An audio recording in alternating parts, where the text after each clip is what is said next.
পরিবেশ বান্ধব বাজি তৈরির শংসাপত্র পেলেন বাজি ব্যবসায়ীরা। চুঁচুড়ায় জেলা শাসক দপ্তরের মিটিং হলে হুগলি জেলার বাজি ব্যবসায়ীদের হাতে শংসাপত্র তুলে দেন জেলা শাসক মুক্তা আর্য, অতিরিক্ত জেলা শাসক নকুল চন্দ্র মাহাতো, অতিরিক্ত পুলিশ সুপার গ্রামীণ লালটু হালদার।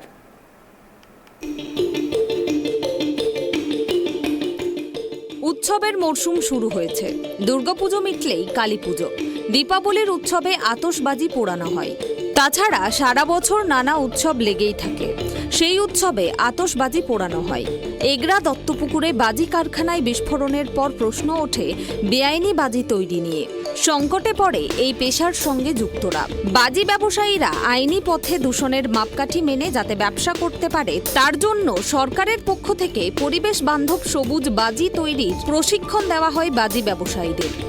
গত জুলাই মাসের 24 থেকে 25 তারিখে হুগলির বেগমপুরে বাজি ব্যবসায়ী ও কারিগরদের প্রশিক্ষণ দেওয়া হয়। সুপ্রিম কোর্টের নির্দেশ মেনে পরিবেশ বান্ধব বাজি তৈরিতে প্রশিক্ষণ দেন কেন্দ্র সরকারের সংস্থা CSIR NEERI এর মুখ্য বিজ্ঞানী রায়ালু।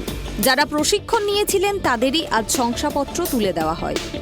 পশ্চিমবঙ্গ বাজি শিল্প উন্নয়ন সমিতির হুগলি জেলা সম্পাদক সন্দীপ বসু বলেন, বেগমপুরে তৈরি তুবড়ি বাংলার 80% চাহিদা মেটায়।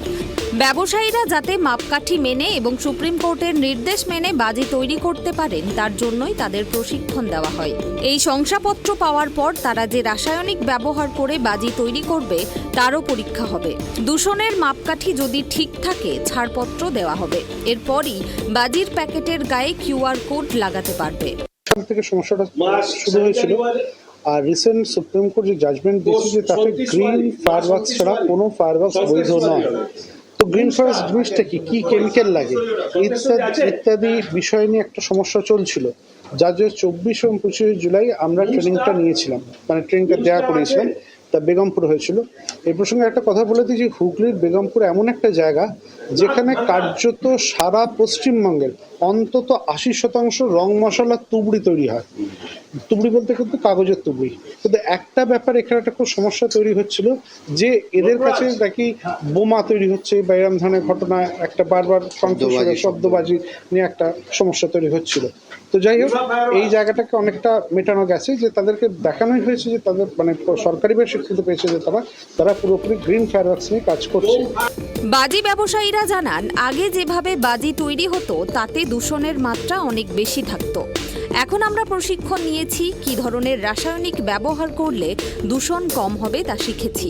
এবার পরিবেশ বান্ধব তুবড়ি রং মশাল চরকা তৈরি করতে পারবো। এতে লাভ বলতে আপনার আগে যে ধরনের বাজি তৈরি হতো, যেসব কেমিক্যাল দিয়ে তৈরি হতো তাতে অনেক পলিউশন হতো। এখন যে কেমিক্যালটা দিয়ে এরা তৈরি করার জন্য এটা দিয়েছে তাতে পলিউশনটা অনেক কম হবে এবং তাতে পরিবেশে সবার পক্ষে ভালোই হবে এটা। কারণ লোকে বাজি ফাটাবে আনন্দ করতে গিয়ে তাদের কারোর জন্য ক্ষতি না হয়, সেই জন্যই এই জিনিসটা দিয়ে করা হচ্ছে। প্রশিক্ষণ নিয়েছেন সেটা কোথায়?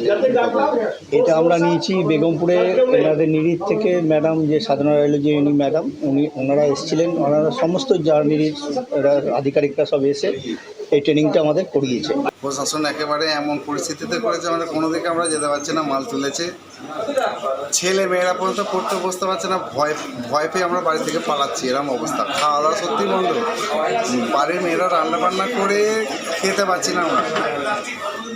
এই জায়গায় থেকে আমরা এবার কী করবো? এমনিতেই তো বাজি বিক্রি বন্ধ বলছে, গ্রিন ক্র্যাকার ছাড়া বেচতে পারবো না। তো আমরা করবোটা কি? 6 মাস 7 মাস আমরা পুরোপুরি বসে যা ঘরে মাল ঝাল ছিল সব তুলে নিয়ে গেছে প্রশাসন। এখন আমরা কি আজকে লাইসেন্স কাগজ আমরা হাতে পেয়েছি ট্রেনিংয়ের পর, এই পরিস্থিতিতে আমরা আছি। উল্লেখ্য, বাজি কারবারে যুক্ত হুগলি জেলার বহু মানুষ। পরিবেশ বান্ধব বাজি কিভাবে তৈরি করতে হয় তা না জানা থাকায় এতদিন তারা লুকিয়ে চুরিয়ে ব্যবসা করতেন। এবার সেই অবস্থার বদল হবে। হুগলি থেকে সোমনাথ ঘোষের রিপোর্ট, ট্রাইব টিভি।